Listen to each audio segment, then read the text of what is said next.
Muy buenos días, Suchilora, ¿cómo estás? Muy bien, gracias a Dios. El Buenos fin de días. semana, bien, tranquilo. Tranquilo, descansando. Eso es importante. Eso vale Descansando muy entre comillas, porque trabaja el sábado y trabaja el domingo. Ah, pero no bueno. me digas. Sí, pero Ahora no tanto como de lunes a bien. Hay viernes. trabajos que significan un descanso también, porque depende de que tú estés haciendo, Sí. si hace otra cosa distinta a lo que regularmente hace en la semana, porque eso no puede aprovechar fines de semana así para avanzar en otros trabajos pendientes. Así es, pero tiene que ver con esto. Tiene que ver.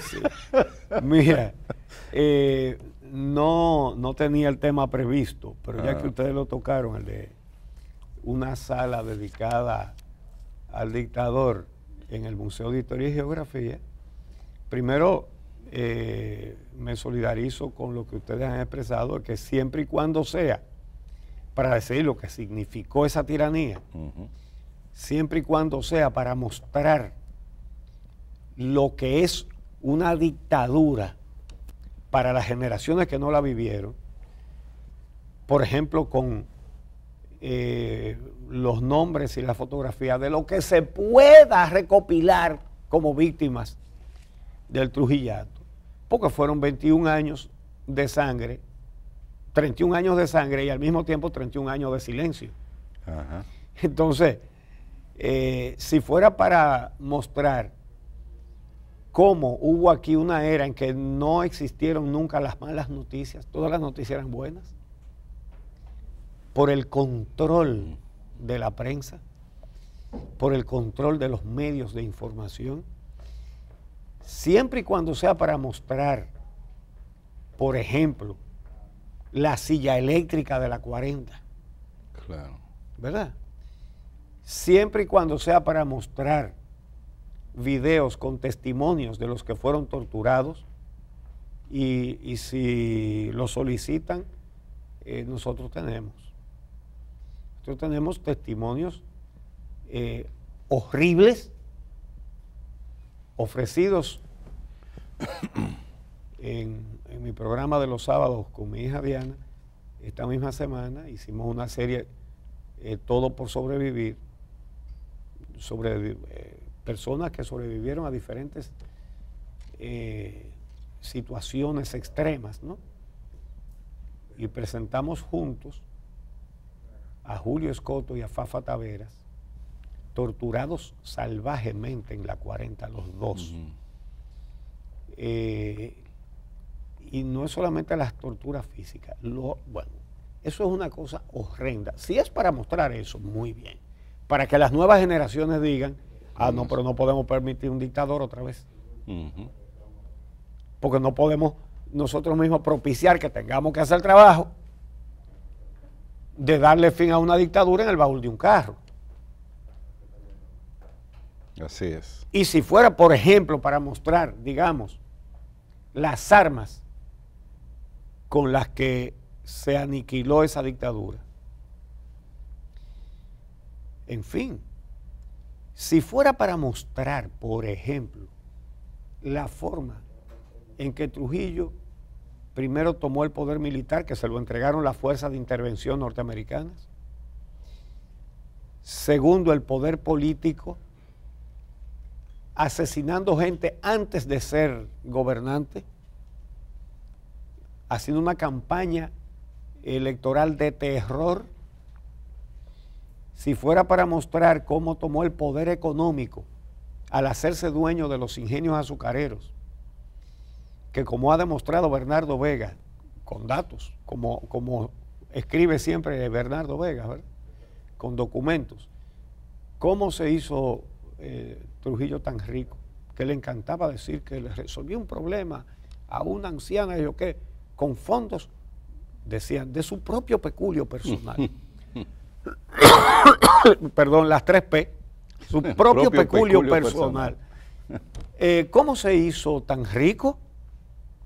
Lo que hacía, su trabajo era de guardacampestre en el ingenio de Andrés, en Boca Chica, de donde salieron varias acusaciones penales, ¿verdad?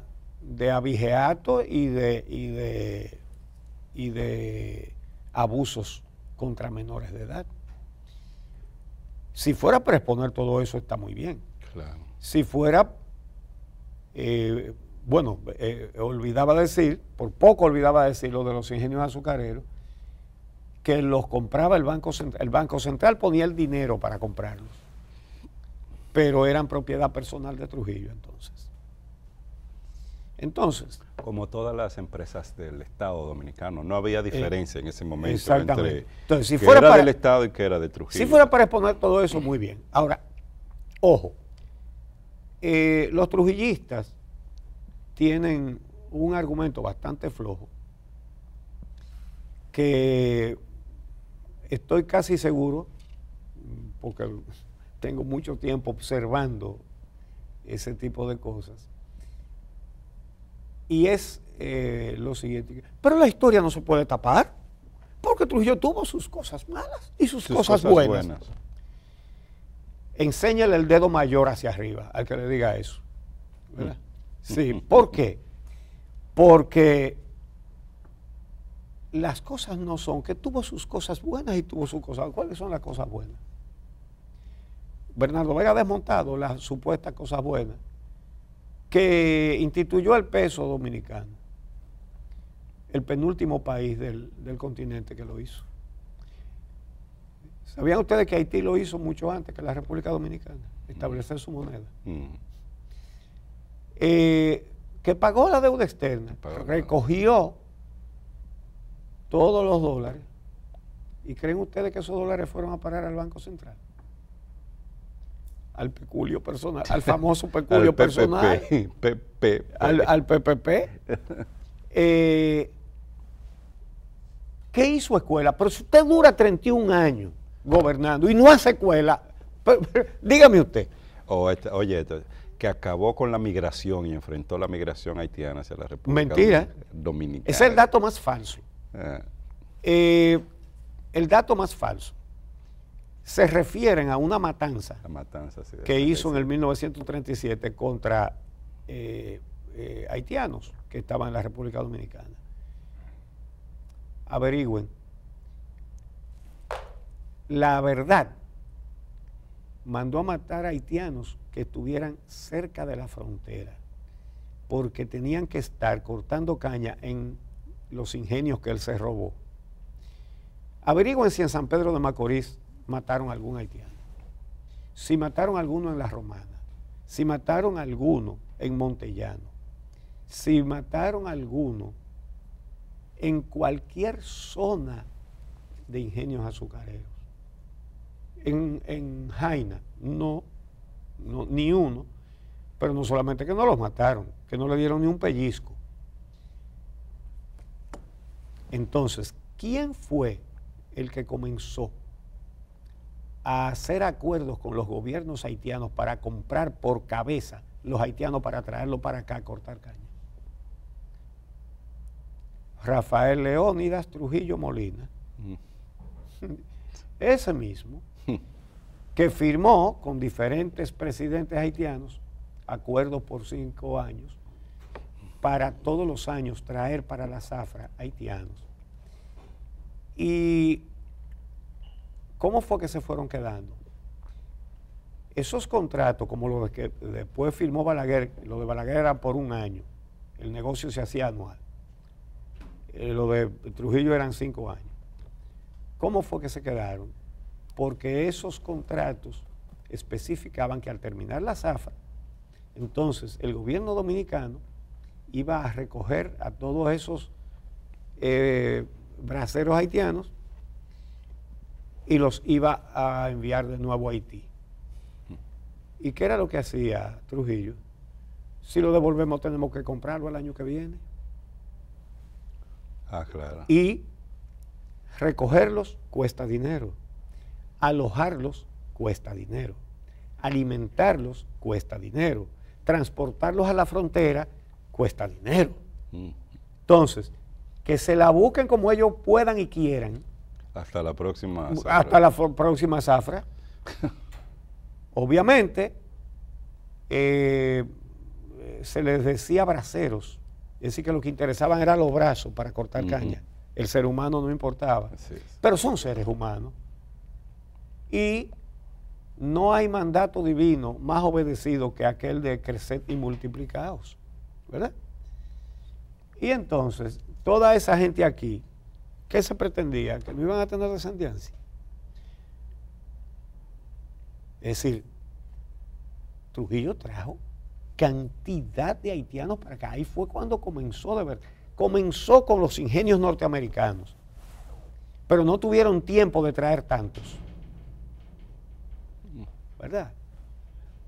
Entonces, Trujillo sí que trajo haitianos aquí. Ese sí trajo haitianos. Ese fue el que comenzó. Es decir, que se puede decir que con Trujillo comienza la llegada masiva de haitianos a la República Dominicana. Sí. Y dicen, eso sí, qué sé yo cuánto, sí. Hablando plepla sin saber. ¿Por qué? Porque eran para los contrataba, los traía con contratos, primero con, creo que era Sarnave, después con Duvalier, a precio por cabeza, creo que eran $5 por cabeza. Ok. Rafael Trujillo, ese mismito, fue el que trajo un montón de haitianos. ¿Por qué? Porque el campesino dominicano no cortaba caña. ¿Y por qué no cortaba caña? Hay muchas cosas que la gente ignora. El corte de caña es uno de los trabajos más duros que existen sobre la faz de la tierra. Y miren por qué. En el cañaveral no hay árboles. Nada más hay caña. Es un trabajo al sol, ¿verdad? Segundo, la caña es dulce. No hay lugar donde haya más hormigueros que en un cañaveral. Entonces picándote las hormigas. Y lo tercero, durísimo también, es que la hoja de la caña de azúcar tiene unas boronitas que dan escozor. Para ponerlo en más dominicano, rasquiña. Es un urticante terrible. Y tú tienes que andar entre esas hojas. Entonces tú vives con el cuerpo lleno de ñáñara, así. Sí, gracias, Guaviva, porque me diste una traducción que lo dice todo. Ya yo iba a hablar de las sustancias urticantes. De ñáñara, te llena de ñáñara. Entonces, pero ¿qué resulta? Que además es un trabajo que siempre ha sido mal pagado desde que Colón trajo la caña de azúcar a la República Dominicana. Porque la industria azucarera se nutre de una mano de obra masiva y barata. Y un campesino, digamos ibaeño, para poner un caso, que tiene su conuquito yuca, plátano, batata, ñame, pero que tiene gallina y que tiene su puerquita, que le pare 6 cochinitos, y eso es importante. ¿Y qué campesino dominicano iba a coger, diga, para un cañaveral a cortar caña? Así es. Para que lo engañaran, no es que están tirando aquí, eso fue una cosa eléctrica, para que lo engañaran en el pesaje, primero. Segundo, el trabajador de ingenio, ¿saben ustedes lo que le pasa? Que cobra es por lo que cortó. El día que está enfermo, no hay dinero. Pero el día que llueve y no se puede cortar caña, tampoco hay dinero. Así es. ¿Ok? Así es. Entonces, en esas condiciones, el campesino dominicano no iba a ir a cortar caña. Y comenzaron a traerlos de Haití. Y Trujillo fue el que más trajo. Claro, después de eso le rompieron todos los récords, porque después de eso, entonces, en los gobiernos de Balaguer, los contratos se hacían anuales y no por 5 años, y cada año se quedaba una cantidad, por lo que expliqué, porque era costoso devolverlos, y así se ahorraban lo de comprarlos el año siguiente. Perdón, el Consejo Estatal del Azúcar, heredado de los ingenios que se robó Trujillo en los gobiernos de Balaguer, eran el principal importador de haitianos, aunque también el Central Romana y el ingenio que quedó funcionando de los de Vicini. Central Romana y Vicini fueron los únicos que resistieron y no le vendieron, a pesar de las presiones, sus ingenios a Trujillo. Pero que, bueno, los Vicini pudieron sostener, aunque con muchos riesgos y muchos problemas, pero pudieron sostener eso porque eran ciudadanos italianos. Ujú. Y Trujillo no podía tampoco hacer lo que le diera la gana con ciudadanos Claro. de un país europeo. Pero después todos los otros lo compró a compañías norteamericanas. Solo la de la romana no le vendió, ¿verdad? Y entonces, en el gobierno de Balaguer se contrataba la compra por cabeza de los haitianos. Que ese de otro gobierno y de otra figura política que se dice que era nacionalista. combatió Exacto. la inmigración Luego ilegal, etcétera, etcétera. Claro, luego con el PRD, cuando el PRD llega al gobierno, el secretario sin cartera, Milton Ray Guevara, es sí. encargado de contratar a los haitianos, siempre a precio por cabeza, con la dictadura Duvalier, de Jean-Claude Duvalier. Balaguer negoció con dos presidentes haitianos, con François Duvalier y con su hijo Jean-Claude Duvalier. Y en los gobiernos del PRD, con Jean-Claude Duvalier. ¿Se hacían esas negociaciones aquí en Santo Domingo? No, en Puerto Príncipe. Sí, Milton Ray Guevara iba a Puerto Príncipe a contratar haitianos a precio por cabeza, con Jean-Claude Duvalier, porque siempre había que sacarle al gobernante haitiano su dinero. De ese tipo de cosas que estamos hablando. Pero volviendo a Trujillo, una sala sobre Trujillo quedaría muy bien, por ejemplo, con la historia de la banda La 40, que en el 1930 mató a muchísima gente. El primero de sus crímenes políticos conocidos, Virgilio Mainardi, y la esposa, porque mandó a matar al político y a la esposa del político. Los asesinaron a los dos, ¿verdad?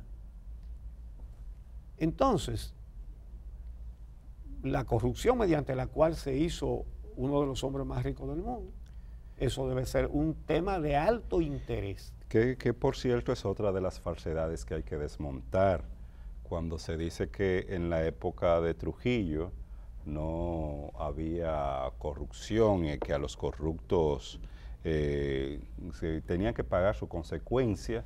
Pues hay que recordar que la diferencia es lo que no aceptaba la competencia. Exactamente, la diferencia es que se lo robaba el todo. Era una corrupción centralizada, claro, en una sola figura, que era la figura de Trujillo, quien se apoderó del Estado Dominicano. Yo insisto, ahí no había diferencia alguna entre el Estado y la propiedad privada de Trujillo. Así como la otra falsedad de que en la era, durante la tiranía de Trujillo, había mucha seguridad y que la gente podía caminar sin ningún tipo de problemas en las calles, a diferencia de lo que acontece ahora.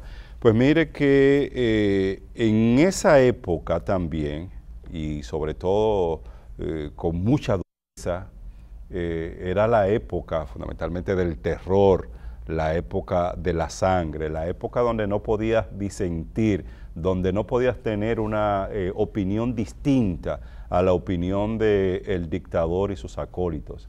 Y eso traía como consecuencia las muertes y las víctimas de las que tú hacías mención al principio de tu comentario, y bueno, no era posible, solo tenía cierta tranquilidad aquellos que le rendían pleitesía al dictador y que hablaban de Dios y Trujillo para dimensionar o sobredimensionar la figura de este dictador. Por eso es es importante este comentario que haces en el sentido de que ojalá se pueda tener ahí un espacio en el museo donde se hable de todo esto. Salió ¿no? una información donde se dice que van a estar los perfumes que él usaba, los pañuelos y cosas así, ¿no?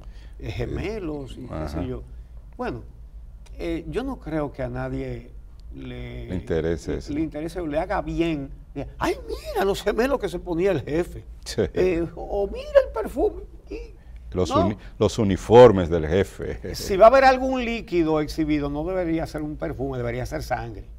Porque eso fue lo que él derramó aquí, en el país entero. Y sobre lo de la supuesta seguridad, óyeme, lo primero es el terror, que eso hay que vivirlo para comprenderlo, porque yo se lo digo a ustedes y ustedes no van a percibir de lo que se trata.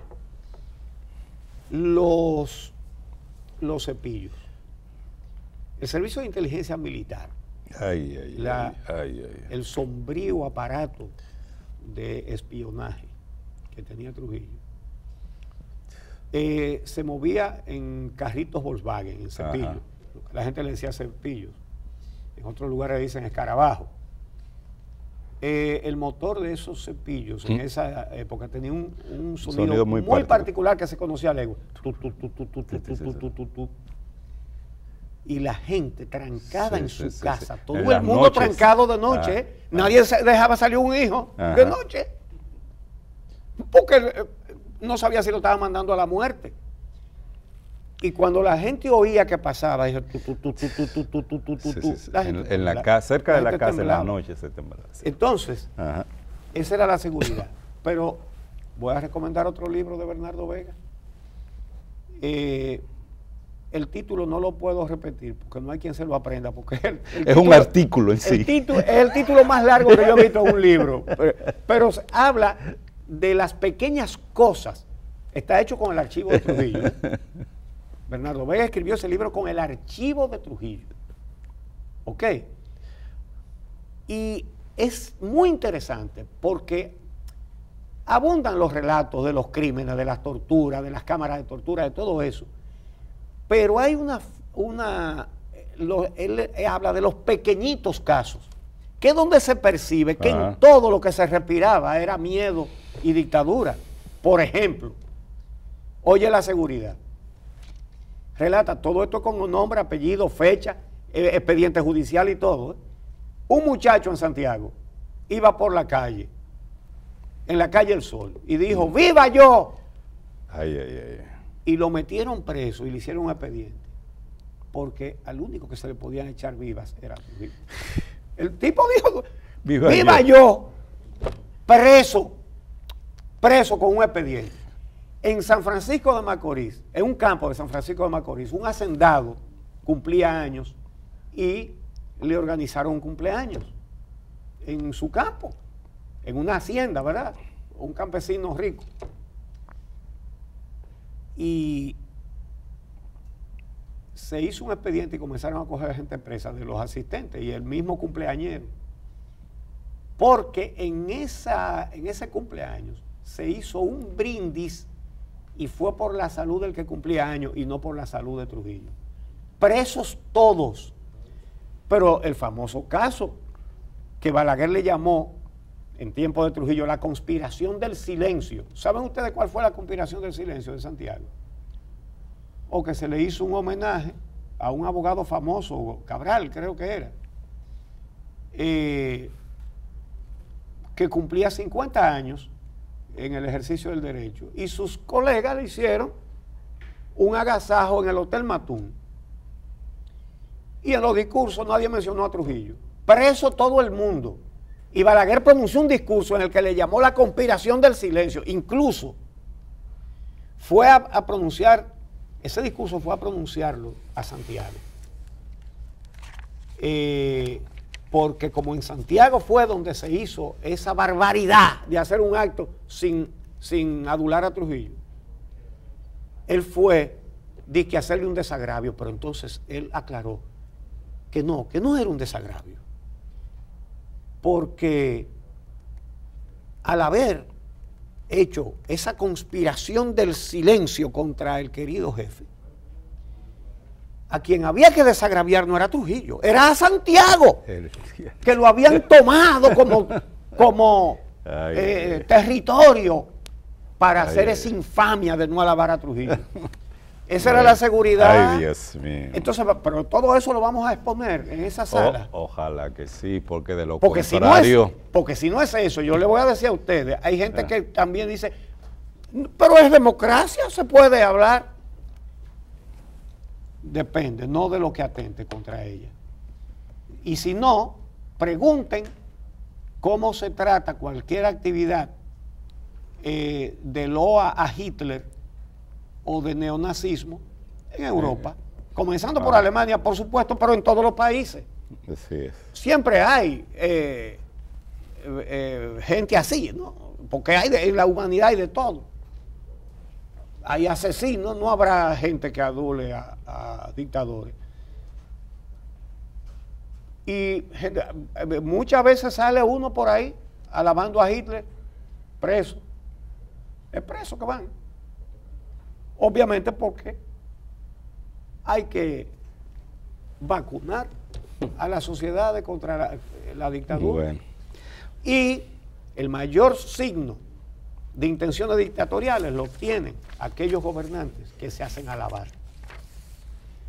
Cuando usted ve que le ponen título, benefactor de la patria, padre de la patria nueva, benefactor de la iglesia, primer maestro, maestro líder y guía, papá, el centinela de la frontera, todo eso apunta a dictadura. El guardián de la Constitución. Guardián de la Constitución.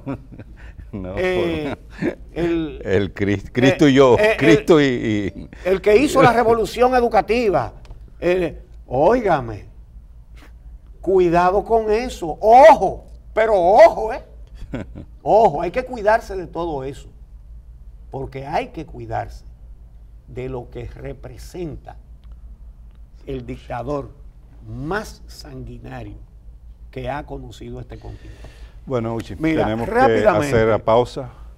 Mítines reeleccionistas ayer en Monteplata, en Puerto Plata, en San José de Ocoa, en La Altagracia, en San Pedro de Macorís. La campaña reeleccionista a 1000 activa, sin haber candidatura oficial porque la Constitución no lo permite. Y los aprestos para reformarla. Ya hace rato que se sabe cuál es el mecanismo que se está intentando, y que lo logren o no lo logren será otra cosa. Pero el mecanismo es los votos que le faltan a Danilo Medina para reformar la Constitución y repostularse otra vez están en el PRM. Y el mecanismo es que inventen una crisis en el PRM por lo que sea. Miren, puede ser porque el local está pintado de verde y ellos dicen que deben pintarlo de marrón. Puede ser por cualquier cosa. Perdón. Crear un problema dentro del PRM y entonces indignados se van a ir al PRD y desde el PRD van a recibir los incentivos que se les están ofreciendo para entonces aprobar la reforma constitucional. Y ojo, los jueces de la tercera sala de la Corte de Apelación